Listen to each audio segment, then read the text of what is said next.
Video journal number 2. My name is Melissa Wagenhofer. The social characteristics of ASD that I observed were on a male student who is 6 years old. He is in the 1st grade, and I'll refer to him as Child A. The social characteristics of ASD that I observed from Child A were: Child A does not show interest in his peers. When he's in a social situation, he does not respond to invitations to play. He doesn't seem interested or intrigued with what his peers are doing, and he tends to be a loner, and he doesn't seem to have any friends. He does not seek a partner or a peer to play with, and he seems to be more happy to be by himself, and he plays independently. So like when he's in school, he does not solicit or seek out his peers to play. He doesn't ask to play at recess, he plays by himself. He doesn't ask to play during free choice time, he does it independently. And he doesn't participate in extracurricular activities. Child A only verbally communicates when he initiates the interaction. So if he's asked a question, he doesn't respond. He doesn't respond verbally to his peers when he's spoken to. He only converses if he starts the conversation. And during that conversation, it's normally one-sided, it's monotone, so there's no body language or fluctuation in his voice. It's only on his interest, the topic that he chooses, and it seems to repeat itself kind of like a record player that keeps skipping over and replaying, or something that's played on loop.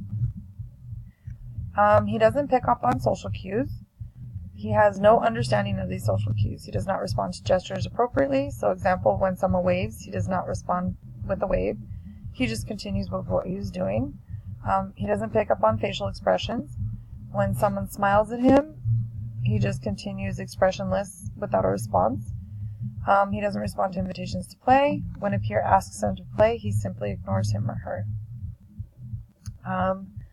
Child A does not look at the speaker in the eyes or make eye contact when speaking. So when somebody is speaking to Child A, he will not look at them in the eye. There's no sender, message, receiver, eye-to-eye contact. So when he's speaking to somebody, he's the same way. He'll look down, or he'll be looking to the side while he's speaking. He shows unrelated or inappropriate expressions and feelings. So that means he doesn't laugh at something that's funny. He doesn't cry when he's hurt, but he does smile or giggle when somebody falls down or gets hurt. So he doesn't have any empathy towards others. And he doesn't smile even when he's happy. So like if he seems to be in a good mood, you can't tell by his face. Several characteristics of ASD that I was not able or did not get to observe was his lack of sharing, enjoyment, or interest with others. So I wasn't able to observe this characteristic, but speaking with his mother, she stated that he exhibits that behavior at home. So he has a lack of sharing, enjoyment, or interest. He violates others' personal space on a regular basis.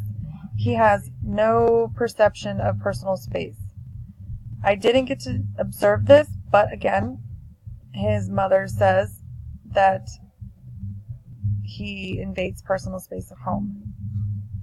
And she says it's probably because when he was little, that's what she cuddled and held him, and they were very close. So he doesn't understand that there's that common space in between you.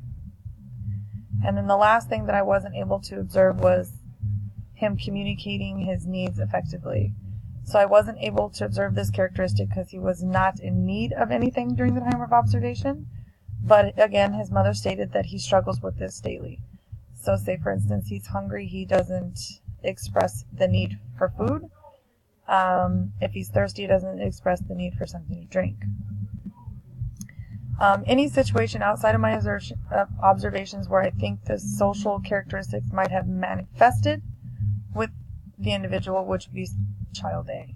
I think that there's a possibility that Child A's inability to understand personal space may have manifested at home through what Mom has told me, that when he was little, she kept him close, cuddled, and held him often because she felt guilty for his disability. So she didn't want to put him down. She didn't want him to feel unloved. And now that he's bigger, she's thinking that she may have been the influence for his inability to understand that personal space. Other than that, those were my observations. Those were the characteristics that I observed and a few that I did not get a chance. Thank you. Have a great day.